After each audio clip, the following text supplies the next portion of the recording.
Okay.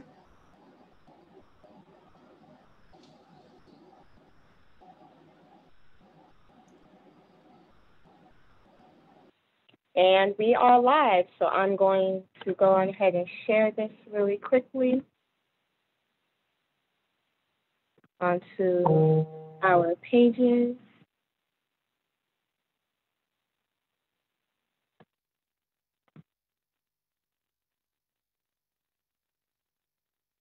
So you should have gotten a tag.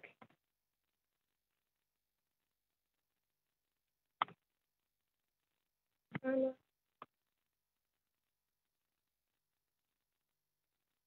then I just tag in a couple people and we'll be good to go.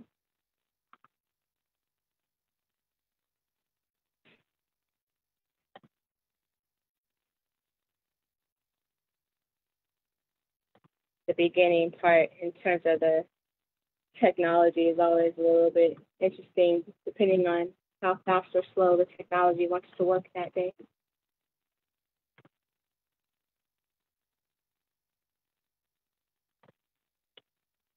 All right, we are good to go.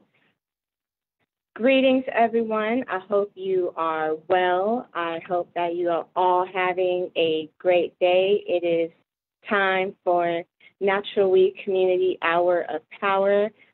We are looking forward to a great discussion with Dr. Tiffany Ceasar, who I will introduce in a couple minutes. But first, we are going to get started with a quick breathing exercise guided meditation. So you want to get comfortable in your seat, kind of relax a little bit, get your shoulders relaxed, and just take a breath out. And take a breath in. And you want to take a breath out. You're breathing out through your mouth. And take a breath in through your nose. You want to just keep on breathing, just allowing yourself to be in this moment. You may have different wandering thoughts and things, and it's okay. Just kind of bring it back and focusing on your breathing as you breathe out and you breathe in. And as you continue to breathe out, I'm going to just share a affirmation poem.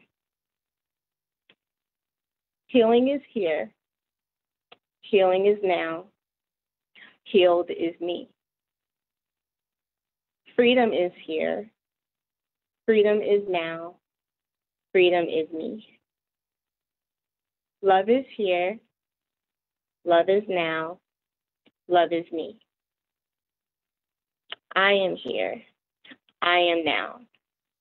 I am me. And as you just continue to breathe, just wanted to share that as an encouragement in this time, that while we understand that there's a pandemic going on, that there are things that are stressful, at the same time, we are still here, we are still present, and we are still living this life. And as we heal ourselves, we are healed. As we proclaim freedom, we are free. And just having these affirmations and repeating them to ourselves over and over sometimes is the best thing that we can do. For as we believe it in our minds and our heart and our spirit, it comes to pass and manifests itself in the physical. And so you just want to take a couple more breaths out and in. As you breathe out, you just imagine all stress, anxiety, worry, concern leaving your body, leaving your mind, leaving your presence in your space. And as you breathe in, all that is good is coming to you, all the love, support, encouragement that you have. Everything is good, and we are more than well. And with that, I hope that helped you, brought you to the present, anything that will just continue to help us get through these days, weeks, months, so on and so forth. And with that, again, we welcome you to the Community Hour of Power. It is just an honor to be able to have this platform week in and week out as we continue to just stay connected with community. And so just a couple of announcements before we get in with our guests.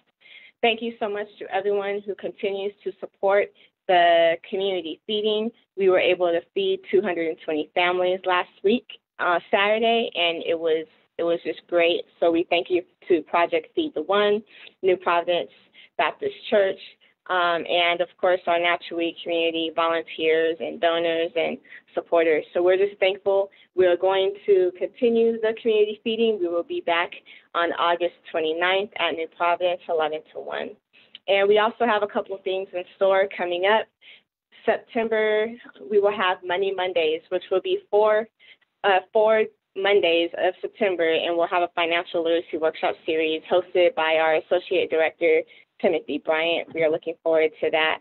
And also in September, we will be launching a virtual online tutoring program to assist with our students and our children who are distance learning, be some support in various subject matters. And so please stay tuned for more information on that.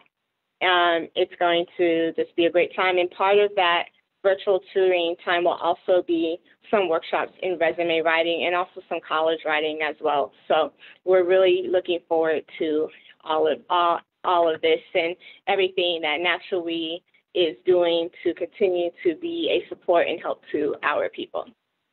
And so without further ado, I would like to just welcome Dr. Tiffany Ceasar. We are so excited to have her hailing from Louisiana. So thank you so much for joining us in our 6 o'clock hour, your 8 o'clock hour, if I remember the time zones correctly. We are excited to have you to talk about Black meditations. But I just want to read briefly her bio. Dr. Tiffany Ceasar is a Black studies scholar whose research interests include Africana women in educational leadership in South Africa and the United States, African-centered education, womanism, Pan-Africanism, and Black culture. She teaches in universities in the K-12 setting, utilizing an African-centered pedagogy that emphasizes Black students, history, experience, and culture. Dr. Ceasar partakes in cultural heritage preservation initiatives in the United States and South Africa, focusing on cross-cultural youth dialogue and social justice issues. She has collaborated with Michigan State University Museum, Stellenbosch Museum, and Hush House Community Museum and Leadership Training Institute, and the Nelson Mandela Museum on educational programming and international partnerships. In continued advocacy of Black people's equality and civil rights, she has also written a children's book called Where is Bobby? In response to police brutality in the United States. Her latest publication is a chapter entitled Africana Women Leaders of African-Centered Education, a portraiture of mothering, Pan-Africanism, and nation building in Africa, in the book titled New Frontiers in the Study of Global African Diaspora Between Uncharted Themes and Alternative Representation, which was published in 2018. Recently, Dr. Ceasar has created an online series called Black Meditations that shares stories of national and international leaders, artists, scholars, and activists using their work to heal and build the Black community. And so, Dr. Tiffany, welcome. Thank you. And just feel free to introduce yourself and speak a few words in your own way. Thank you so much. I am so excited to be on this particular platform. I've been following it for a while, and I'm so excited to share some of the things I'm doing and to collaborate with you finally on, yes. on the Community We Hour. And so, yes, as you stated, I have just created an online series called Black Meditations with Dr. Ceasar. And that goal was to share hope and inspiration through the stories of Black leaders and scholars, activists, and artists within my network to bring hope and healing to the Black community. And so I just finished my first 5 episodes, and I'm in the process of relaunching it with some excellent guests from different parts of the world and different spheres within Black studies and just the Black community in general. So, yes, I'm very much so excited about Black meditations with Dr. Ceasar. That is great. So, how did you start Black Meditations? What was the okay? I'm going to have Black Meditations with Dr. Ceasar and launch it and have these shows. Thank you so much for that wonderful question. And so, I recently moved down to Louisiana, New Iberia, Louisiana. New Iberia is a small rural town which is about 30 minutes away from Lafayette. And so I was very much so inspired by the current protests that are happening with the Black Lives Matter movement. Now, I was in Ypsilanti as well as Detroit, and there was overt protests happening when it came to police brutality. But when I came to New Iberia, I didn't see that same type of protest. Not to say that people were not doing anything, it's just that the community and the population of Black people is much smaller. So I wanted to contribute to the Black Lives Matter movement, but I just didn't know how, and I didn't know kind of where to kind of insert myself. So then I thought to myself, I said, Tiffany, I said, a lot of cool people, a lot of people who are doing a lot of great things. And you have a computer, you have the internet. Why don't you create a series where you share information and stories of Black people who are making a difference in the community and that are healing the community with their work? And it was really important for my series to focus on healing, because when you think of what's happening to Black people, it is an ongoing genocide that's historical. This is nothing new, right? When we think of the history of Black people, but I also wanted to show a different narrative, one that was healing, one that shows how the Black people within the United States are taking these particular issues and using it to transform and heal the community. And the first episode I did was storytelling. Stories are they're medicine to the soul. So I was able to interview a couple of storytellers from the Detroit Association of Black Storytellers. Then I had an opportunity to interview some artists who were using their artwork to create art that was healing for the Black community, as well as I also had some women scholars and activists who discuss issues of Black women violence against Black women, and how women are healing themselves and finding spaces or safe spaces to discuss this particular thing that's happening ongoing to Black women. And so it kind of rippled from there. And and so it's kind of like in this process of snowballing, as you know, with your own organization. When you first start out, sometimes you don't know you don't know exactly where it's going to go. And I was a little nervous because I was like, well, who's going to want to listen to me? Why should I do this? But I knew that there was a need for inspiration and motivation and encouragement. Black people, we just need that. There's so much things happening right now in the world with COVID-19, the current political state, the ongoing killing of Black people. I just felt that there was a need for something healing, something positive, something hopeful for us to lean on. And so that's kind of how Black meditation started. Oh, also, I'm sorry. I also had mentors who were like, Tiffany, you just need to do it. So I would like to thank my mentors for saying, just do it. So, yeah. That's an important element to add on. I'm pretty sure we'll talk about the role of mentors in a little bit later. I'm laughing because I remember when I was talking about natural we, and then one day a mentor slash church mom lovingly hit me with her cane and was like, "When are you going to do it?" And I said, "Well, I'm not getting hit again, so I guess this is going to happen." So you have storytelling and artists and things of that nature, and I just want to get your answer, and I'm going to ask you this question because we're talking about healing, and then so how do you, with Black Meditations, define healing?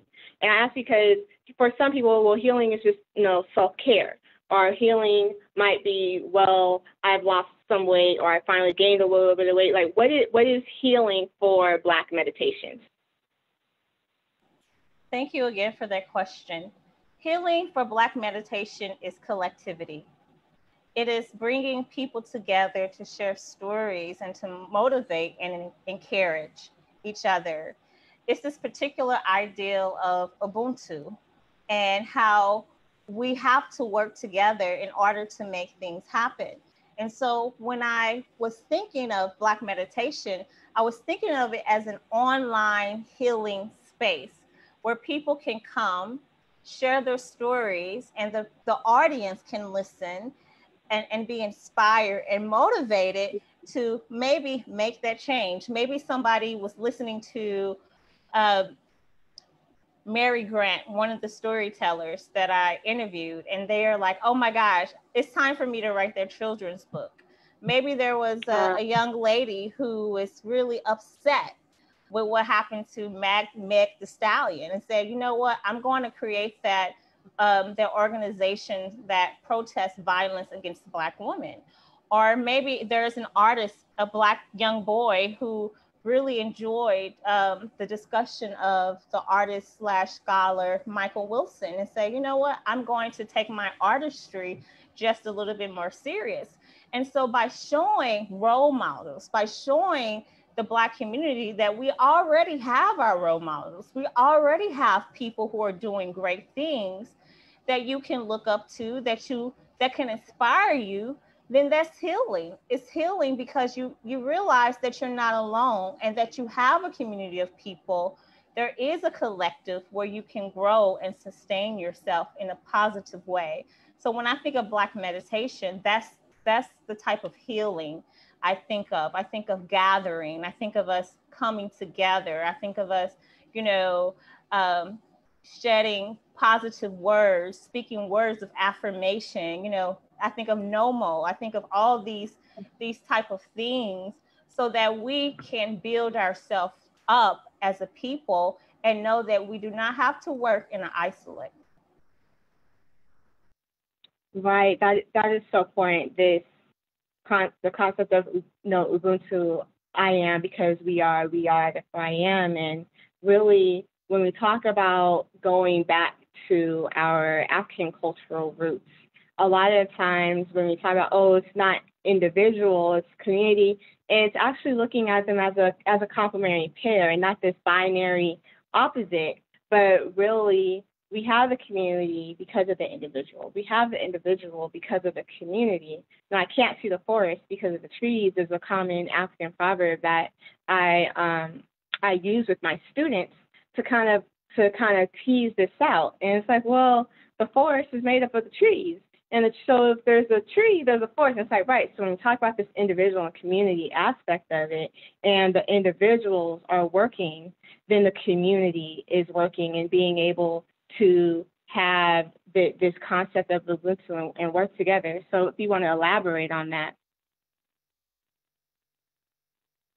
I definitely would like to elaborate on that because when we think of American history, we have been so divided as a people, strategically divided as a people, so that we won't work together. Because as you know, when you work together, that's how change happens.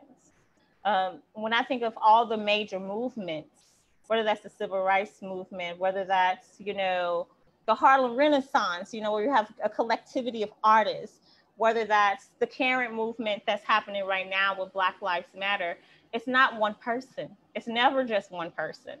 You may know of Mhm. one person, you may hear of like a name, right? There might be a particular name that you hear over and over again, but still within that name, if you ask that one person, they probably will tell you 30 other people who are pushing them forward. You know, it's this particular idea that we do not walk alone, that our ancestors walk with us, that our family walk with us, that our friends walk with us.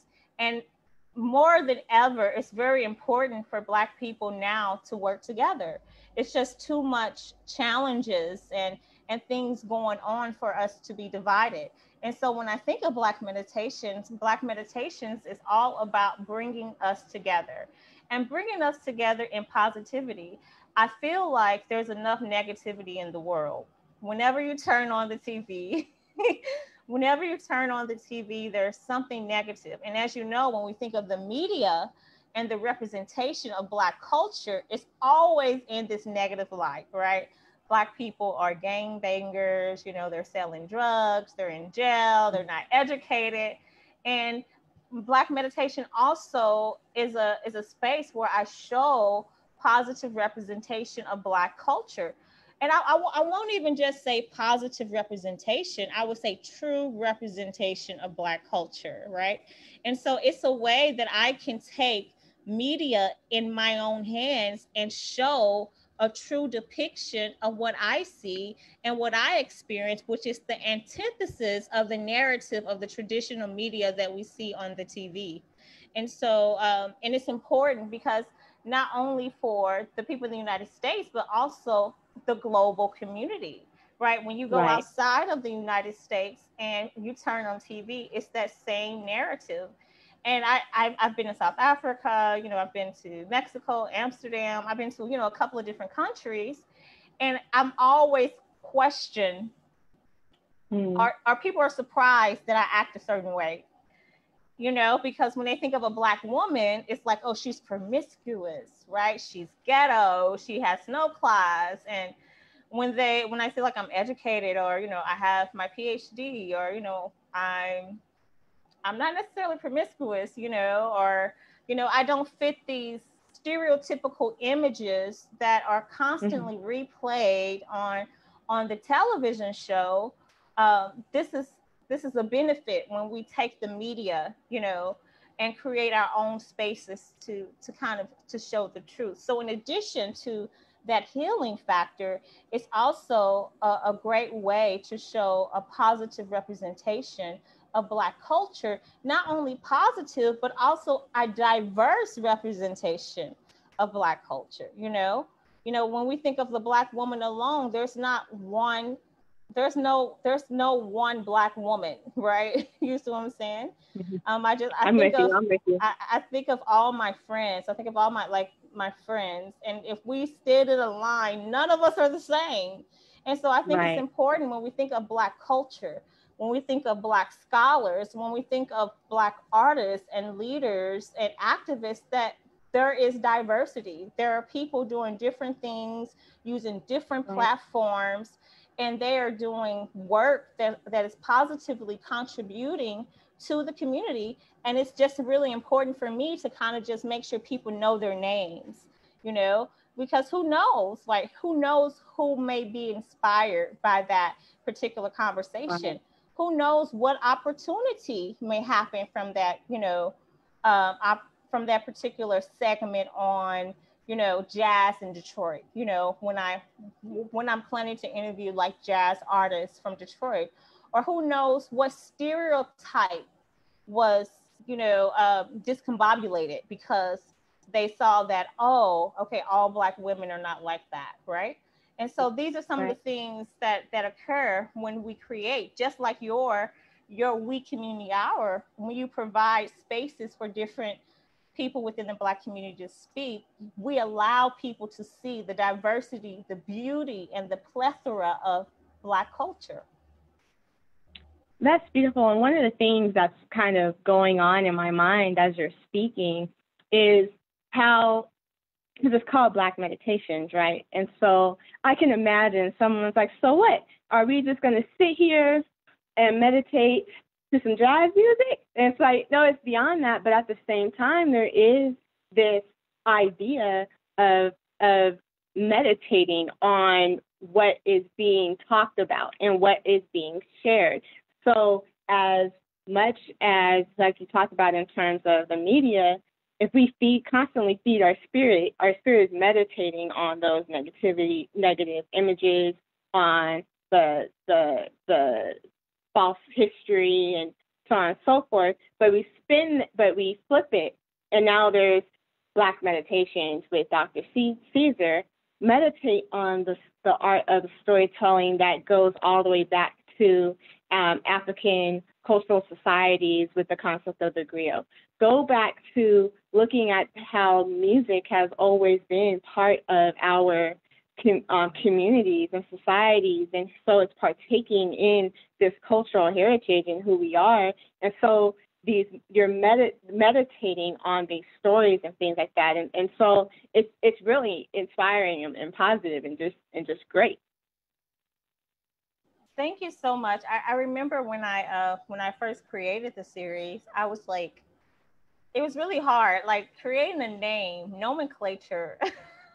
It's very challenging because it's just like, man, you want to be original. You want people to kind of like, like, oh, I'm excited about it. And so I just felt like Black Meditations was like simple enough, but it also encapsulated what I was trying to do. I wanted them to know that it's something spiritual about these online series, right? And I really love how you broke it down with this, the expansiveness of meditation. Meditation is not just like we're sitting on a cloud, you know what I mean? Or the beach like you like to do, Yes, and every day. yeah, so it's not like that. Meditation is active, right? You can have an active meditation. And so when Right, you right. are talking to these great artists and these great leaders and scholars within the black community, that is a form of meditation, right? Because one of the things when you think of meditation, it's about reprogramming your mind. Yeah. It's about taking all the negativity out, clearing your mind, and allowing space for positivity, expansion, abundance, and good thoughts.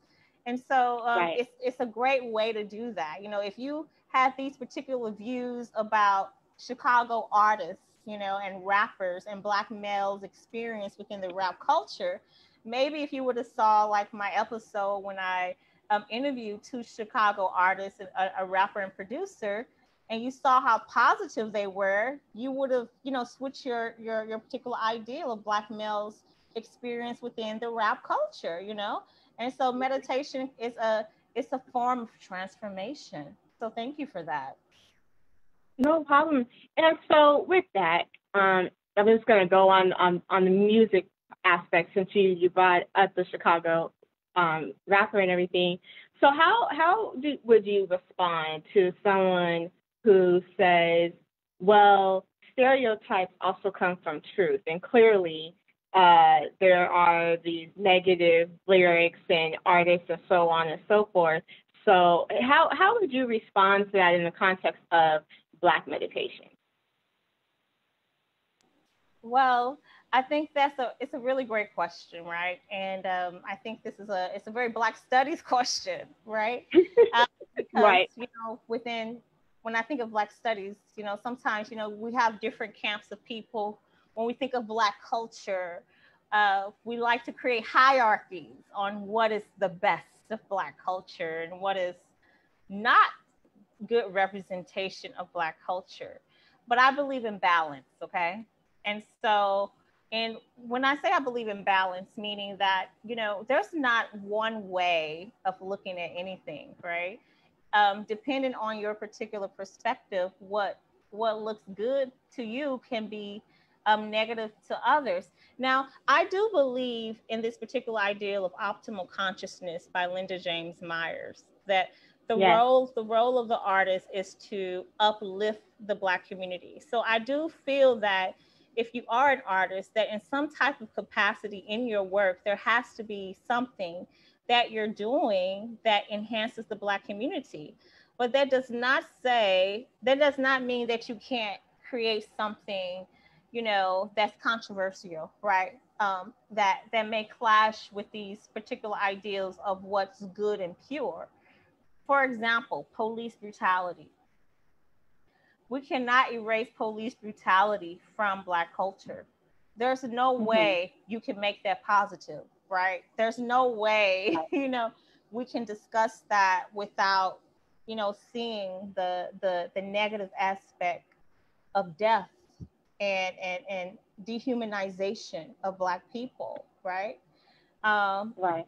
um, in the same light of when we think of certain Black communities and what happens within those Black communities, right?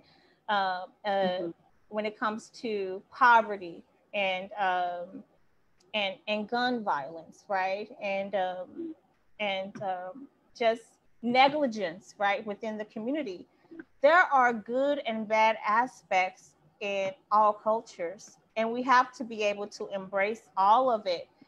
We can't act like it doesn't exist, because then that is negligent as well, right? And I feel like that allows things to fester. So when it comes to this particular ideal of stereotypes, I do believe that there is truth to all stereotypes, but then some stereotypes are overly exaggerated, right? And so it is through conversations and dialogue that we're able to kind of pull some of those strands out to say, like, okay, yes, this may happen, but this also happens, right? And so it's up to us, as scholars and activists and people within the Black community to be able to converse and dialogue uh, with each other, and people outside of our culture, so they can know what is accurate and what is not. But I do not, I don't like to say something is bad in the sense of, like, this is bad culture, like this is bad for the culture, because everything happens for a reason. In my kind of worldview, there's balance. You need good, you need bad, but you also have to have boundaries. And so I feel like one of my missions on earth as a scholar, healer, activist, is to serve as that balance. Right. And I'm glad you brought in Dr. Leda James Myers, who part of the Association of Black Psychologists, and is just, a wonderful human being who actually just started. It's really interesting how all of this is all in alignment and everything with the association. They actually just started their Creating Zola table talk, kind of like what we're doing now in terms of the series with that healing aspect of it. And so it's it's a confirmation of we are in this time of really continuing to revitalize and reclaim who we are, and have this healing component to the activism piece. In terms of we understand the threats of Black studies and the community activists and how we struggled to ensure that we had an African-centered review within teaching our history and engaging to the complete, liberation and freedom of Africana people. And sometimes, I don't know about you, but sometimes when we have these discussions and things, it's like, but what about the healing? As much as yes, struggle and protest means there needs to be this healing component. Just like anyone who has survived a trauma, what happens to their psyche, their spirit and everything, if there is not the transformative healing aspect. And so it seems like this healing conversation is very, we're in a time of intentional healing and making sure that it is also at the forefront. Is that kind of what you're seeing as well? I totally agree with you. I totally agree. And it was hard. It was hard for me to get to this point, because I started off as an activist scholar activist, like as a scholar activist. you write, you fight. You do it together, Right. you fight the Right. institutions, you fight the schools you're at, your PWIs, you protest, right? You're And then you go adamant, write a paper. right? You're adamant about change. You want people to know this is wrong and all this type of stuff. But there's a fatigue that comes with that we don't talk Right. about a lot, you see. And when we think of a lot of civil rights leaders who went through these particular activist stages, some of them fell into hard times, right? Drugs, alcohol, mental illnesses, because uh, of the balance, right? And even when we think of Black Lives Matter, when we think of some of the activists and how they're dealing with the strains of the work, and how some people say that, in order for me to even do the work, I have to have a drink, right? I have to do something, right? And I so need to go to what, the spa, right? I need to dance right, and sing it right, out. right, I Right. need to. So what we see is like there's an imbalance happening. There's an imbalance that's happening within the Black community when it comes to activism, right? We want to be on the forefront, we want to fight, but as we're fighting, we're not taking care of ourselves, we're not taking care of our bodies. And what ends up happening is that we kind of self annihilate. We start to do things to try to keep up with the pace of activism, right? And we have to understand that the pace of activism that we see right now in the United States is from a Western hegemonic sphere. And when we think of the Western hegemonic spirit, it's a go, go, go until you die. There's no rest in the American tradition. It's a very manufactured type of system. You work, work, work, work. But when we think Right. of, our Black culture, when we think of our ancestors, when we think about where we come from, there's a period of rest. There's a period of rejuvenation. There's a period of reflection that somehow we keep on skipping, right? Unless you're in one of these conversations, unless you're listening to Black meditations, unless you're listening to the community week hour with Professor Akua, right?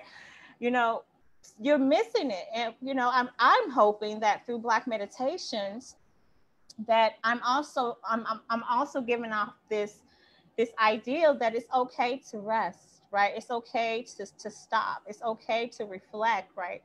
You don't have to keep going 24/7 in order to make a difference, right? And so one of the questions I always ask my guests is, how is your work healing? Tell me, how is your work healing to yourself? How is your work healing to the Black community? And most of the Mm-hmm. people, they talk about, this aspect of collectivity. I remember the artists that I interviewed, Danielle Leviston and Michael Wilson. And Danielle Leviston, she has this great business called Pain and Poppin'. And she's able to gather women and men together. Right now, she do it Zoom because of quarantine and things. But gather people, she's able to assist in a form of healing because they're able to release stress through painting. You know, or Mm-hmm. when I think of Michael Wilson and his crown series, where he's painted beautiful women in charcoal, or drew them in charcoal with these beautiful head wraps. When a woman get that piece, she's able to look at it and see the beauty of herself, and just love herself just a little bit more deeper. That's a form, of healing. Or even in the art of, or in the practice of writing, or creating art, and how that's healing. And so I totally agree. There's something happening within Black culture where we're skipping the healing part. And it's like you can't go on until you heal. Like once you do something, there's it's very important for you to stop and reflect. It makes me think of like dating, when you're going out with someone and you break up with them, you can't just go on to the next person and just No, that's not, all bad. Don't all feel me right, now. and just and not think that your healing, your heart doesn't need time to mend. It does. Just like activism, like you let's say all last year you were fighting for, Black women and violence against Black women every single day, right? And now, we have a new movement that just popped up, right? Now you're getting ready, to fight for more, right? And you're ready, but you're tired, right? And so what I'm saying is that it's important that we rest. We have to heal. We have to take time. This does not make you less of an activist. It doesn't make Right. you less of a scholar. It doesn't make you less of a Black person. It makes you human, though, because as a human being, you have to be able to rest. You have to be able to take care of yourself. And it also makes me think of this particular ideal of like uh, pouring out of an empty cup, And I know the metaphor is like pouring into, something like that. But I'm saying Right. you can't pour if you don't have anything to pour. This is what I'm saying. You're not gonna fill the other cup if it's empty. Right. I mean, your You're not cup gonna is have it. empty, boo It's boo. You know gone. what I mean? Period, poo, right? Yeah.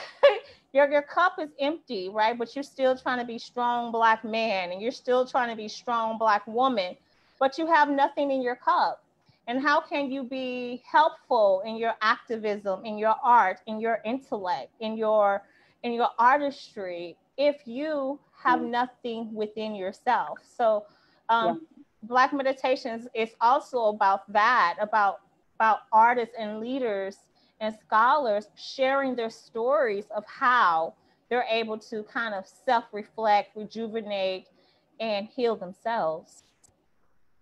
Right, and that's good. I'm also reminded of there's a Facebook page called the Nap Ministry. I don't know if you've seen it, but on that page they talk about the importance of rest. Talk about the importance of taking a nap, and how it's part of this call and this journey and this movement for freedom and liberation really is to take our rest. When we think about the history of colonialism and enslavement, our ancestors may have been beat for literally taking a break. But so we're going to reclaim this restorative act of taking a nap within our culture and society and understand that our brain does need to recharge and that it is important to rest for not only just our bodies, but for our mind, especially for those who may have anxiety, PTSD, battle fatigue, so on and so forth. The symptoms are actually worse when we are not able to rest and we get tired. So then what do? We drink some coffee and have some caffeine, which actually also increases anxiety. And so it's this vicious circle when sometimes we really just need to just breathe, and take a moment and break and rest and recharge and rest and really just rest in part of our healing and the importance of it. So I'm glad that you touched upon it because it's so necessary. And we don't want our activists, our warriors in this struggle to be run down prematurely because of not resting. And so for those who are listening, please rest. It is okay to rest. You're not going to, if you don't show up at this particular protest, we're not going to sit there and say, oh, well, he and she is no longer for the people. No, please rest. It is absolutely needed. I don't know if you want to elaborate on that in the context of Black meditations. Yes, definitely. I totally agree with that. And higher education is the worst when it comes to rest. Like, rest what? You sleep? You better pull that all-nighter. You better get up. You better write that paper. You better, you gotta, you got, man, I just applied for 100 jobs this month. Like, what are you doing? Like, I got to apply for this Right. grant. You know what I mean? I'm teaching. I'm traveling. I got a fellowship. I'm I on have 5 tenure. publications I now. got, you know what I mean? I got to get this work done. And so, um, personally, this summer, I spent a lot of time resting. I needed it. Good. 4 months of just rest, right? And with that rest, I was able to lose weight. I was able to get my mental just state back to balance. I was able to just kind of see things a little bit more clearer with where I want to go. I was able to just marinate in a new environment where the sun is shining. Spend time with my family, walk in the park, get some oxygen, and those things make a difference. You'll be surprised what happens when you just take the time to rest, right? And within American culture, we like to say you're lazy, you're not doing enough, you're a slacker, right? You're uh, all these type of negativity, right? But the thing is, what good is working 24 hours if you die tomorrow? What happened to your gold and your Mercedes Benz and your $1 billion that you can't spend because you are now in the grave because you didn't rest. And so you have to start to prioritize your health, your body, your mental state, and your spiritual being. You can work, you can make all the money in the world, but if you're not alive, how can you enjoy it? And rest is a form of self-preservation, and that's very, very much so important. And I definitely feel like that is an aspect of Black meditation. It's cultural preservation. Right. It's more than like self-preservation. I'm saying as a Black culture, we have to rest more, right? We have to take the time and reflect and rejuvenate and take care of ourselves and our bodies. That front line is always racism is not going anywhere, y'all. No time, no soon. It's always going to be there, right? Violence is always going to be there, right? Certain things are always going to be there. They have never changed. And so when you think of it in that particular stance, it's like, okay, well, if I step back for a moment and take this bubble bath and read this book, and make me some good vegan food or whatever, or my favorite meal, if I take a week to just rest, I will be okay. The sun will still, rise at 6 o'clock. The stars will still shine at 9 p.m. The university will still be there. My job will still be there, but I'm taking the time for me. And so as a culture, we have to take the time, to celebrate ourselves and to love ourselves, that's why it's beautiful, that we have so much things surrounding like Juneteenth, right? And so many people acknowledging the importance of those particular holidays, right? Because celebration is also a form of cultural preservation. We don't Right. Right. celebrate our Black heritage and our Black people enough. The good things, that are happening, like, um, Kamala Harris, being the first Black woman to be who may become the first Black vice president, right? These are things that we have to kind of, celebrate and use those things as cultural preservation. And so when I think of Black meditation, it's a form of cultural preservation. I do my own self-preservation stuff. I do my own, I fast and I'll eat right. I'm drinking my little water and tea, but collectivity, when I do things collectively, I'm doing it as a form of cultural preservation. I'm saying that Right. we as a Black people need to hear the stories of other Black people who are doing positive things in the world. And by Mm-hmm. and by doing that, we are we're able to preserve our own culture, you know, and pass on, the beauty of it, right? Right, and the importance of having collective celebration and being able to collectively celebrate who we are, what we've done, so on and so forth. And that's not to say that there isn't times where we might not agree with every single person. That that part is a different conversation. But it does not take away from being able to acknowledge when when forms of progress have come, when forms of upliftment and empowerment have come, and things that can be motivation for for our people. I with my students, I oftentimes I use Marcus Garvey as an example. As much as it was back to Africa, go back to Africa, Marcus Garvey in the UNIA also understood that not everybody was going to go back to Africa. So what are things that can be set up and built up here in the United States and in the diaspora here in Latin America to continue to have that exchange and connections and so on and so forth. And so that cultural preservation is still able to be intact as we continue to actively engage in the struggle for freedom and liberation. And I know you said that the violence and racism is always going to be there, but I'm also from the school of thought of, no, we're going to keep saying that we will win and that we will overcome it, because as it gives us hope and motivation to continue.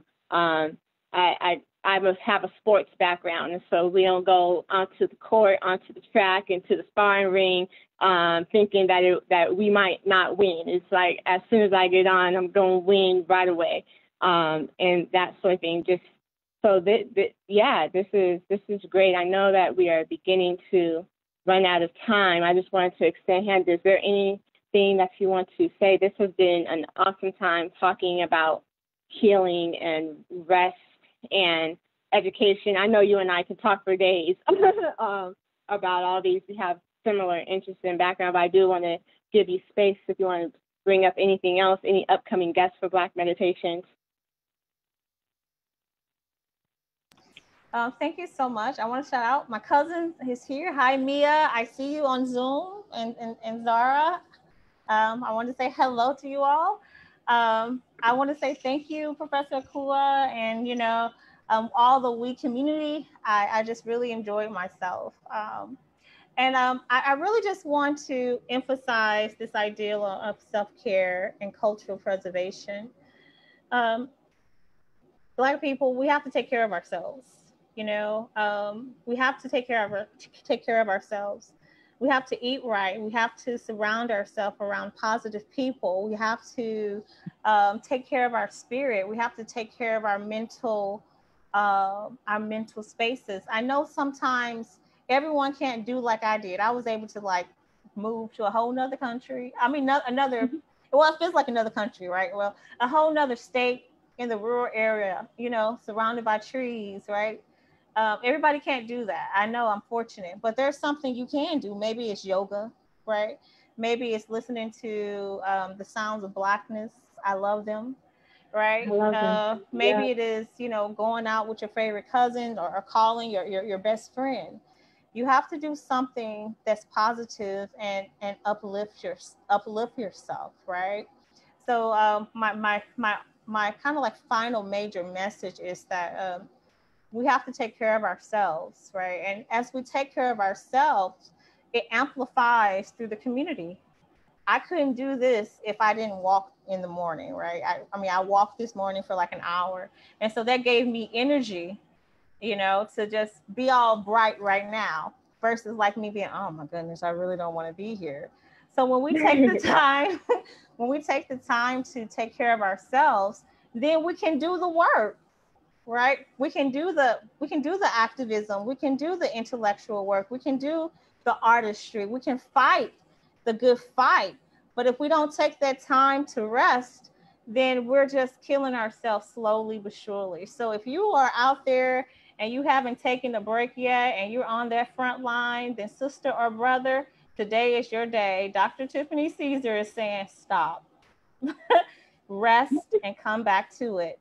As far as Black Meditations with Dr. Ceasar, right now I'm doing some administrative work, but I got some great people that are upcoming. As you all know, every first of the month, I always interview Black storytellers from the Detroit Association of Black Storytellers. So I'll have them coming up. I have some artists who are a jazz musician from Detroit. I have a Black woman from Houston, Texas, who is an entrepreneur who's going to do some discussion. I'm also going to have some people who are, I'm hoping to have some people who do like vegan cooking, as well nice. as some experts on like fasting and the benefits of fastings and things of that nature, as well as you. to talk about Natural Week. So I would say within a week or so, you all should see my flyer, and in which I will introduce and share uh, new guests who are doing great things for the Black community.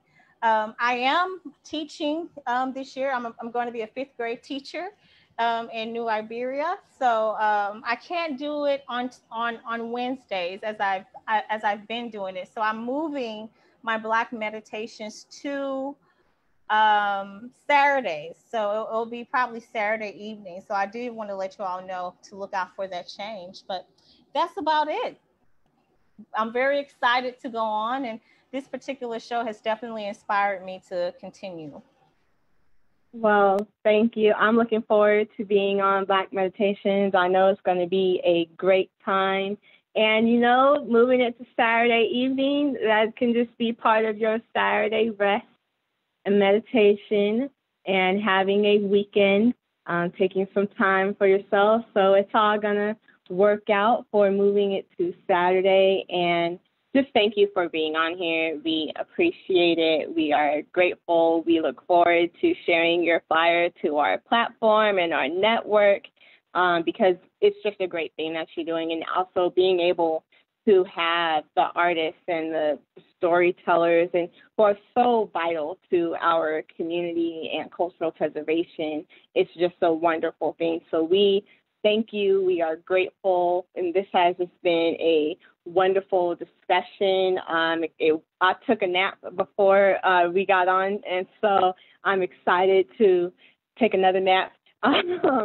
So thank you so much. And thank you to our guests and our audience who joined. I've seen a few people pop in and out, so we are grateful for your time. A couple people did shout you out, Dr. Tiffany. They said hello and go, Dr. Tiffany. So I did want to acknowledge that they did come through in the chat, and so you had some support with you today, which is always, always great. And as you encourage people to rest, you please rest. I understand and know how oftentimes when we have our shows and things like that, they're fulfilling and rewarding and things, but they're not necessarily our rest as we are the hosts and everything. So please remember to take your rest. And so that concludes our Naturally Community Hour of Power. Thank you to everyone who joined. And next week, our guest is Cedric Lilly. Cedric Lilly is a native of Compton who is a vet and who is a musician, Grammy-nominated musician who has also is also part of the band Conscious Rebels. And so we are looking for a great discussion with Cedric Lilly and our Associate Director, Timothy Bryant. And then please, again, stay tuned and look out for our next community feeding. We will have boxes of food that will feed, have produce that will be for a week at a time for the families, as well as a meal. And also look out for our tutoring program and our group meditation series that will be starting in September. So naturally, we have a lot in store for us coming up, and we look forward to it. And thank you once again for everyone, and have a great night. Take care. Take care. Bye. Bye. Bye, Mia.